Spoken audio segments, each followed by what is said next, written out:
بسم الله الرحمن الرحيم ጤና ይስጥልን ይህ ኢትዮ ፎረም ነው እንኳን ለኢድ አልፈጥር በሰላም አደረሳችሁ በዓሉ የሚገባችሁንና የምትመኙትን ሁሉ የምታሳኩበት እንደሆነላችሁም ምኞታችን ነው ኢድ ሙባረክ ይያን በዚህ ዝግጅት ስለ ቱርኩ ፕሬዝዳንት እንነጋገራለን ስለኒያ የዓለም ሙስሊሞች እንደ ጠበቃና ከለላ ስለሚመለከቷቸው ቱርካዊ ስናነሳ ዛሬ ህዝባቸው በአመጽ ተነስቶባቸው እናገኛቸዋለን በዚህ የኢድ ቀን ጭምር ከ81 ግዛቶች በ55ቱ ጸረ እሳቸው ሰልፍ እየተካሄደ ነው እሳቸውም ይዋዛ አይደሉም ያንን አለንጋቸውን መዘዋል እስካሁን 3000 የሚደርስ ሰው ወደ እስር ቤት አግዘዋል ከኢስታንቡል እስከ አንካራ ከኢዝሚር እስከ አዳና ቱርካውያን ተሰልፈዋል ረሲብ ጣይብ ኤርዶሃን የተሰኙት ቱርካዊ የዘመናችን ስመጥር መሪ ናቸው በአገራቸው የተከተሉትና የተከሉት ስርዓት በአካባቢያቸው ያነበሩት ዲፕሎማሲ በሩቅ አገሮችም ያላቸው ሚና ስመጥር አድርጓቸዋል የሰውየው ተጽዕኖ ጉልበትም ጥበብም አለበት በአገራቸው ህገ መንግስት ቀይረው ጠቅላይ ሚኒስትርነትንም ፕሬዝዳንትነትንም አይተውታል ህገ መንግስት ብቻ ሳይሆን የአገራቸውንም ስም ቀይረዋል 23 ዓመታትን በተሻገረው ስልጣን ዘመናቸው ለተቃዋሚዎቻቸው ርህራሄ እንደሌላቸው ያሳዩት በተለይ ባለፈው 10 ዓመት ነው ይሏቸዋል ሰውየውን ስመጥር እንጂ ስመጥሩ አይደሉም የሚሉ የመኖራቸውን ያህል አብዝተው የሚወዷቸውም ጥቂት አይደሉም ለዚህ ቱርካውያኑ ቀዳሚ ምስክር ናቸው አገራችንን አልምቷል ቱርክን በዓለም ተጽዕኖ ፈጣሪ ከዕዳም የነጻች አድርጓታል ይላሉ በርግጥም ተጽዕኖ ፈጣሪነታቸው አሊያ አይባልም የዓለም አቀፍ ግንኙነት ባለሙያዎች ሚድል ፓወር የሚል ስም አውጥተው እንደሳቸው ያሉ ሰዎችን ይጠራሉ ስመጥር ቢሆኑም ስመጥሩ አይደሉም የሚሉት ደግሞ በአንድ ጊዜ 160,000 ህዝብ ሰብስበው አስረዋል የቱርክን ዴሞክራሲ አዳክመዋል በአንድ ጀንበር ከ200 በላይ ሚዲያዎችን ዘግተዋል የጦር መሳሪያ በመሸጥ የሶስተኛው ዓለም ሀገራት ጦርነት ውስጥ እንዲገቡ በማድረግ አገራችን በክፉ እንድትታይ አድርገዋል ይሏቸዋል የአንካራው ሰው በምርጫ በተሸነፉባቸው ከተሞች ተቀናቃኞቻቸውን እየለቀሙ አስረው አሁንስ በዛ ለሚል ተቃውሞ ተዳርገዋል 10,000 ክፍሎች ባሉት ቤተ መንግስታቸው ውስጥ የአሜሪካውን ዋይት ሃውስን 30 እጥፍ ይበልጣል በሚባልለትና በ615 ሚሊዮን ዶላር ባስገነቡት ቅንጡ ሰፈር ውስጥ የሚኖሩትን ፕሬዝዳንቱን የተቃወሙ ቱርካውያን የአገራቸውን ከተሞች በተቃውሞ አጥለቅልቀዋል ህዝብን ጎዳና ላይ ያስወጣው ቁጣ የኢስታንቡሉ ከንቲባ ኤክሬም ኢማሞግሉ መታሰር ነው እዚህ ጋር አስደናቂ ግጥምጥሞሽ አለ ዛሬ የኢስታንቡሉን ከንቲባ ያሰሩት ኤርዶሃን እሳቸውም የኢስታንቡል ከንቲባ በነበሩበት ጊዜ ታስረዋል የእሳቸው ምክንያት አክራሪ ሙስሊም ነህ የሚል ነበር የኢማሞግሉ የእስራት ሰበብ ደግሞ ሊበራል ነህ የሚል እንደሆነ እየተነገረ ነው እሳቸውን ከዚያ እስራት በኋላ ፖለቲካና ታሪክ በሌላ አቅጣጫ አስቀምጧቸዋል ከምዕራቡም ከእስላሙም ዓለም ጋር በትብብር መስራት ያልተቸገሩት ዋይት ሃውስም ጋዛም የሚያከብራቸው ዲሲም ብራስልስም የሚቀበሏቸው ፕሬዝዳንት መልከ ብዙ ናቸው በአገራቸው የሚፈጽሙት አፈናና ፖለቲካዊ ጭቆና የዲሞክራሲውን ዓለም የማያስደስት ቢሆንም እሳቸውን ለመግፋት የሚያበቃ ግን አልሆነም በኔቶ ውስጥ ብዙ ሰራዊት በማዋጣት ሁለተኛው ሀገር የሆነችውን ቱርክን የዲሞክራሲ የጡት አባት ነን የሚሉት ምዕራባውያን እምብዛም አይጫኗትም እሳቸውም ተቃውሞና ትችትን ከመጥላታቸው ብዛት በአሜሪካ ለስብሰባ ሄደው በዚያ የሚኖሩ ተቃዋሚዎቻቸው ሰልፍ ሲወጡባቸው ጠባቂዎቻቸው ልከው አስደብድበዋል በሰው ሀገር ጭምር ለዚያውም በራሳቸው ጠባቂዎች ዜጎቻቸውን በመቀጥቀጥ የሚታወቁት ኤርዶሃን አሁን 2 ሚሊዮን የአገሬው ሰው መንገድ ላይ ወጥቶ እሳቸውን እየተቃወመ ነው ከንቲባው ፕሬዝዳንት የዳቮሱ የ1 ሚኒት ሻምፒዮን የፈቱላህ ጉለን ቀንደኛ ባላንጣ የሙስሊም ብራዘርስ ሁድ ጠበቃ የጋዛ ህዝብ ተከራካሪ የሙስሊሞች ተቆርቋሪ ከገማል አታቱርክ ፕሬዝዳንትነት ይልቅ የኦቶማን ተርክሽ ሱልጣኖች ቀልባቸውን እንደሚገዙት የሚነገርላቸው ኤርዶሃን በዚህ ጥንቅር ስንመለከታቸው ከኢትዮጵያ ማኳያ እንቃኛቸዋለን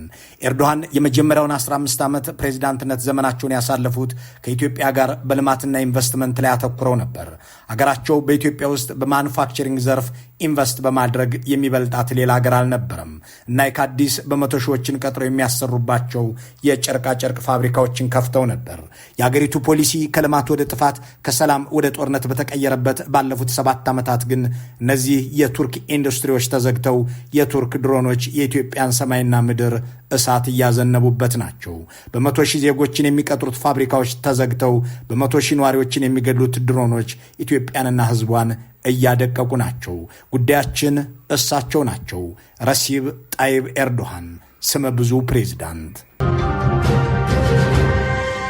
karşılarında siz varsınız millet var milletimiz var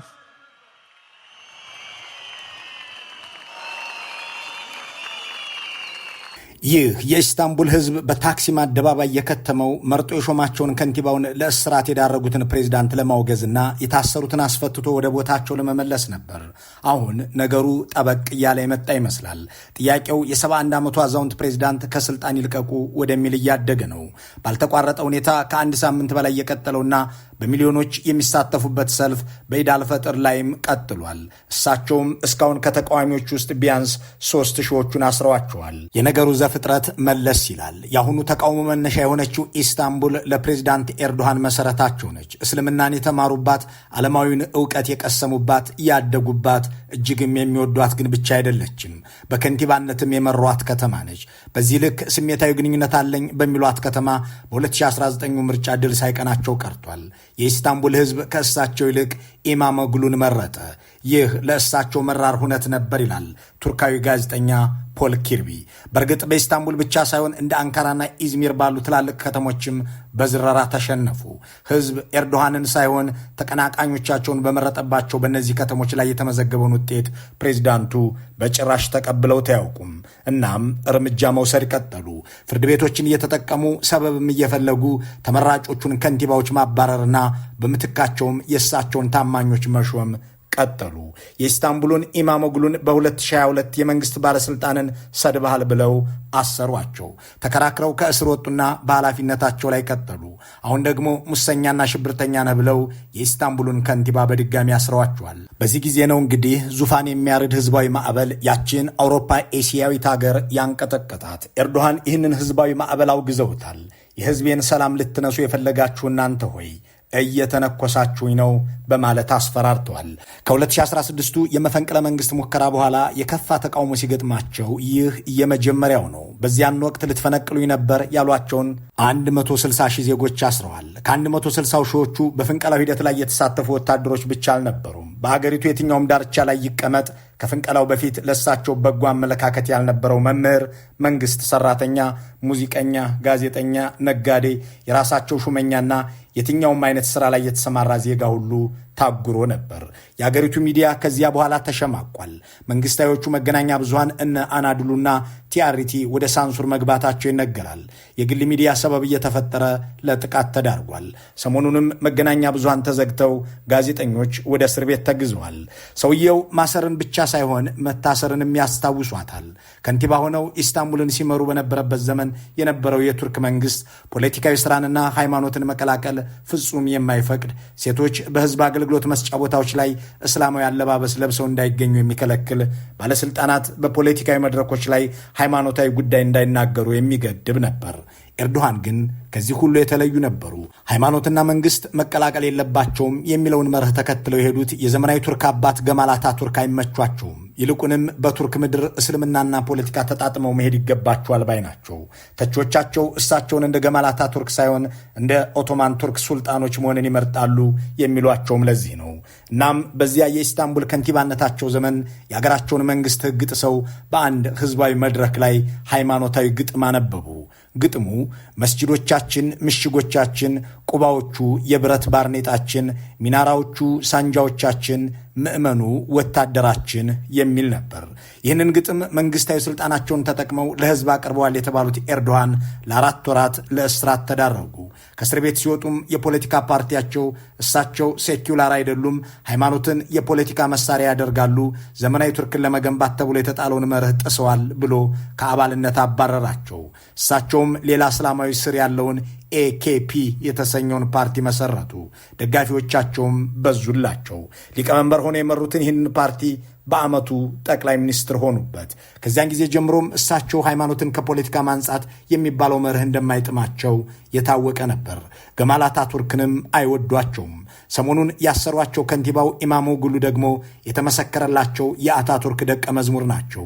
እናም ህዝቡ መርጦ ከንቲባው ቢያደርጋቸውም ኤርዶሃን ግን መወያ ማዘጋጃ ቤት ሳይሆን እስር ቤት ነው ብለው አግዘዋቸዋል። እስልምና ለኤርዶሃን ዓለም አቀፋዊ ተግባራቸውም ነው። የዓለም ሙስሊሞች ከመከፋፈል ይልቅ እንዲተባበሩ ፍላጎታቸው ነው። በተለይም ሺአና ሱኒ ይሉት ሴክት አይወዱትም። እሳቸውም ይላሉ፣ እኔ ሃይማኖቴ ሺአ ወይም ሱኒ አይደለም፣ እስልምና ነው።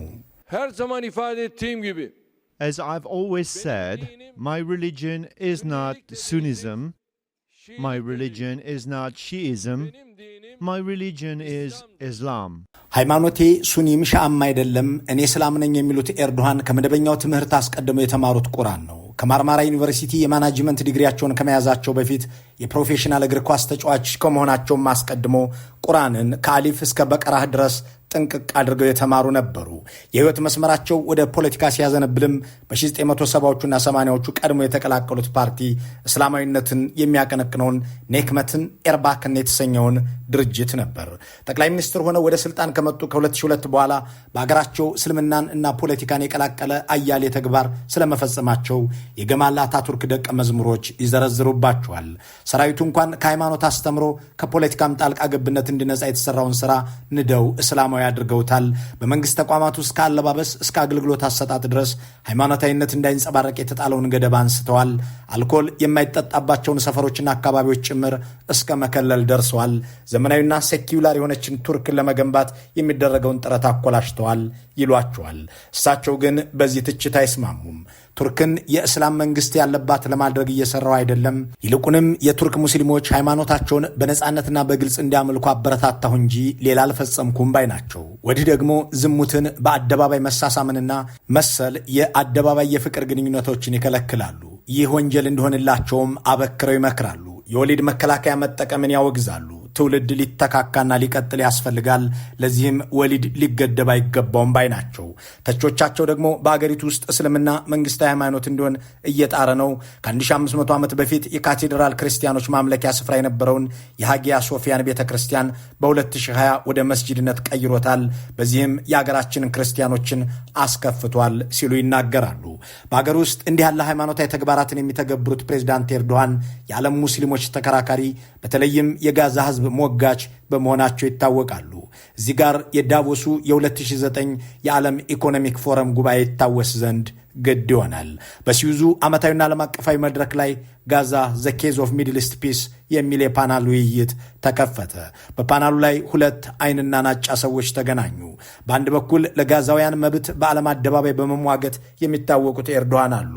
ከሳቸው በስተግራ ደግሞ የጋዛን ህዝብ ለከበባ ዳርገዋል የሚባሉት የእስራኤሉ ጠቅላይ ሚኒስትር ሺሞን ፔሬዝ ተሰይመዋል። የዋሽንግተን ፖስቱ ጋዜጠኛ ዴቪድ ኢግናቲየስ አወያዩ ነው። ውይይቱ ተጀመረ። ፔሬዝ በእንግሊዝኛ የሚናገሩትን ኤርዶሃን በድምፅ ማዳመጫ ተተርጉሞላቸው እየሰሙ ነው። ፔሬዝም አሉ፣ አንተ ኤርዶሃን ሆይ ልታውቃቸው የሚገቡ ብዙ ጉዳዮች አሉ። እስራኤል የከበበችውና በኃይል የያዘችው ጋዛ የለም። ምግብ፣ ኤሌክትሪክና ሌሎች አስፈላጊ ነገሮች ሁሉ እየደረሰ ነው። የማይገባኝ ነገር ለምንድን ነው ሮኬቶቻቸውን የሚተኩሱብን የሚለው ነው። Why did they fight rockets against us? What for? There was not any siege against. ውይይቱ ተራ በተራ ሲካሄድ ቆይቶ ፔሬዝ 25 ደቂቃን ወስደው ተናገሩ። ኤርዶሃንም 12 ደቂቃዎች ተመደበውላቸው አብራሩ። የፔሬዝ ንግግር ግን እጅጉን አበሳጭቷቸዋል። እናም ተጨማሪ ዕድል እንዲሰጣቸው ጠየቁ። አወያዩ ጋዜጠኛ ግን ተቃወማቸው። እሳቸውም ተማጸኑ። 1 ደቂቃ ጨምርልኝ፣ 1 ደቂቃ፣ ግዴለህም 1 ደቂቃ፣ ስለ ጋዛ ለመናገር 1 ደቂቃ። With apologies to Prime Minister Erdogan. 1 minute. 1 minute. 1 minute. Well, you know. 1 minute. 1 minute. Okay. 1 minute. I'm going to. ትከሻውን እየመቱ 1 ደቂቃ ለመኑ። የአዳራሹ ታዳሚም ይፈቀድላቸው በሚል ስሜት አጨበጨበ። ጋዜጠኛው በ1 ደቂቃ ሐሳብዎትን ይጨርሱ ብሎ ፈቀደ። በዚያች በልመና ባገኟት 1 ደቂቃም ወደ ሺሞን ፔሬዝ ዞረው ጣታቸውንም እየቀሰሩ አንተ ነፍሰ ገዳይ ነህ፣ በባህር ዳርቻ የተገደሉ ሕፃናትን አስክሬን አይቻለሁ። ያንተ ሀገር የቀደሙ 2 ጠቅላይ ሚኒስትሮች ታንክ እየነዱ ወደ ፍልስጤም መግባት ነፍሳቸውን የሚያስደስታቸው ነገር እንደሆነ ሲናገሩ አስታውሳለሁ። ቢያንስ አንተ የጥፋተኝነት ስሜት ይሰማሃል ብዬ ጠብቄ ነበር። በዚህ አዳራሽ ውስጥ አንተ በጋዛ ስለተገደሉ ሰዎች በኩራት ስትናገር ሲያጨበጭቡልህ ሳያዝኛለሁ እያሉ ንግግራቸው ሳያልቅ በተማጽኖ የተገኘችው 1 ደቂቃ አለቀች።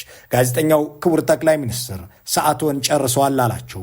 ኤርዶሃን ግን ሊሰሙት አልወደዱም፣ ተቆጡ። እጅግም ስሜታዊ ሆነው የጋዛን በደል መተረክ ቀጠሉ። When I ask you to defer to our host, benim için de bundan böyle Davos bitmiştir. አወያዩ ጨከነባቸው። ከዚህ በላይ እንዲናገሩ አልፈቅድም አለ። እሳቸውም ተናገሩ። ለዚህ ሰው እያሉ ወደ ፔሬዝ እያመለከቱ 25 ደቂቃ እንድናገር ፈቀድክለት፣ ለእኔ ግን 12 ደቂቃ። ይገርማል። ከዚህ በኋላ በዳቮስ ከተማ የምመጣ አይመስለኝም። መድረኩን ረግጠው ወጡ። Turn this over to our host. Prime Minister, Ladies. አንድ ደቂቃ የተማጸኑበትን መድረክ በዚህ መልኩ ረግጠው የወጡት ኤርዶሃን አገራቸው ሲገቡ 1 ሚኒት የሚለውን መፈክር ያነገቡ ሚሊዮኖች በአድናቆት ተቀበሏቸው። 1 ሚኒት የምትለው ቃላቸው በቱርክ ለተለያዩ ምርቶችና አገልግሎቶች ብራንድ እስከ መሆንም በቃች። እንዲያም ሆኖ ያ የዳቮሱ መድረክ ለሙስሊሞች የተደረገ ተጋድሎ ተደርጎ ተመዝግቦላቸዋል። አሁን በጋዛ በሚካሄደው ጦርነትም የፍልስጤም ሙስሊሞች ጠበቃ ሆነው የሚከራከሩት የሳውዲው መሪ አሊያም የግብፅና የኤምሬቶች ፕሬዝዳንቶች አይደሉም፣ ራሳቸው ኤርዶሃን ናቸው። ኤርዶሃን በሌላው ዓለም ለሚኖሩ ሙስሊሞች የሚያደርጉት ተጋድሎና የሚሰጡት ከለላ ከግብፅም ጋር አቆራርጧቸው ነበር። የሙስሊም ወንድማማቾች ህብረት መሪ የነበረው መሐመድ ሙርሲን የፈነቀሉት የአሁኑ የግብፁ ፕሬዝዳንት ሲሲ የአድራጎታቸው ስላልተወደደ ከቱርክ ጋር ዲፕሎማሲያዊ መቆራረጥ ውስጥ ገብተው ነበር። የህብረቱ ሰዎችም በቱርክ ጥበቃ ከለላና ድጋፍ እየተደረገላቸው እስካሁን ድረስ እንዳሉ ይነገራል። ለሙስሊሞች እንዲህ ያለ ክርክር የሚያደርጉት ኤርዶሃን በአገራቸው ላሉ ህዳጣን ኩርዶችና ክርስቲያኖች ግን በጎ አመለካከት የላቸውም። ለሚፈጠሩ ችግሮች ሁሉም እነዚህን ተጠያቂ አድርጓቸዋል የሚል ትችትም ይቀርብባቸዋል። አምባገነናዊ ጠባያቸው በአገሪቱ የነበረውን ዴሞክራሲ ሸርሽሮ ተቃዋሚዎችን በእስር ቤት አጉሮ ህገ መንግስትን ቀይሮ ከጠቅላይ ሚኒስትርነት ወደ ፕሬዝዳንትነትን ማዘዋውሮ ብቻ አልበቃውም፣ የአገሪቱን ስምም እስከ መቀየር አድርሷቸዋል። በ1923 በገማል አታቱርክ ከኦቶማን ኤምፓየር ወደ ሪፐብሊክ ኦፍ ተርኪ የተቀየረችው ያቺ ሀገር ይህንን ስምም እንድትይዝ የተደረገው አገሪቱን ሃይማኖታዊ መንግስት የሌላት መሆኗን ለማመልከት በሚል ነበር። የገማል አታቱርክ ስራና ሌጋሲ የማይጥማቸው ኤርዶሃን ቱርክን የበለጠ የሚገልጻት ተርኪ የሚለው ሳይሆን ተርኪዬ የሚለው ነው ብለው ከ3 ዓመት በፊት ቀይረውታል። ሰልፈኛ ለክቡር ለቱርክ ፕሬዝዳንት በብረት ሰላም በል። የቱርኩ ፕሬዝዳንት በግብፅ በመካከለኛው ምስራቅና በሶማሊያ ፖለቲካቸውን በሃይማኖታዊ እይታ ቢያስኬዱትም ከኢትዮጵያ ጋር የነበራቸው ግንኙነት ግን ሴኪውላር የሚባል ነበር። በጥር 2007 በኢትዮጵያ አቆጣጠር ኢትዮጵያን የጎበኙት ኤርዶሃን በሳቸው የስልጣን ዘመን ቱርክ በኢትዮጵያ ውስጥ በተለይ በጨርቃጨርቅ ዘርፍ ቀዳሚ ኢንቨስተር ነበረች። በኢትዮጵያ አቆጣጠር ከ1995 ዓ.ም ጀምሮ ማለትም ከሳቸው ወደ ስልጣን መምጣት 1 ዓመት በኋላ እስከ 2010 ዓ.ም ድረስ የ$2 ቢሊዮን ኢንቨስትመንት የያዙ 13 ፕሮጀክቶች በኢትዮጵያ ኢንቨስት ያደርጉ ነበር። በዚህም በመቶ ሺህ የሚቆጠሩ ኢትዮጵያውያን የሥራ ዕድል እንዲያገኙ ሆነው ነበር። ከአዋሽ ወልዲያ የሚደርሰውን ባቡር መንገድም የሚሰራው የአፒ መርከዚ የተሰኘው የአገራቸው ኩባንያ በሳቸው መንግስት ብድር ነበር። እነዚህ ኢንቨስትመንቶች ወደ ኢትዮጵያ እንዲመጡ ኤርዶሃንም አዲስ አበባን እንዲጎበኙ የማግባባቱን ስራ የከወኑት የቀድሞ ፕሬዝዳንትና በቱርክ የኢትዮጵያ አምባሳደር የነበሩት ሙላቱ ተሾመ ነበሩ። አሁን እነዚህ ሁሉ ነበር ሆነዋል። የአገዛዙ ፖሊሲ ከልማት ወደ ጥፋት ሲቀየር የቱርክ ኩባንያዎች ፋብሪካዎቻቸውን ዘግተው የባቡር ሀዲድ መስራታቸውንም ትተው ከኢትዮጵያ ወጥተዋል። በምትካቸውም የቱርክ ድሮኖች ራሳቸው ቱርኮቹ ጀምረውት የነበረውን የባቡር መንገድ ጭምር የሚያወድሙ ድሮኖች እየተገዙ ነው። ሙላቱ ተሾመም አምራች ኩባንያዎች ኢንቨስት እንዲያደርጉ ከመጣር ወደ ጦር መሳሪያ ድለላ ገብተዋል። ኢዱን ምክንያት በማድረግ በቱርክ የተነሳውን ተቃውሞም ተገና አድርገን ስለ ኤርዶሃንና ተያያዥ ጉዳዮች ያነሳንበት ዝግጅት በዚሁ ተጠናቋል። ኢድ ሙባረክ።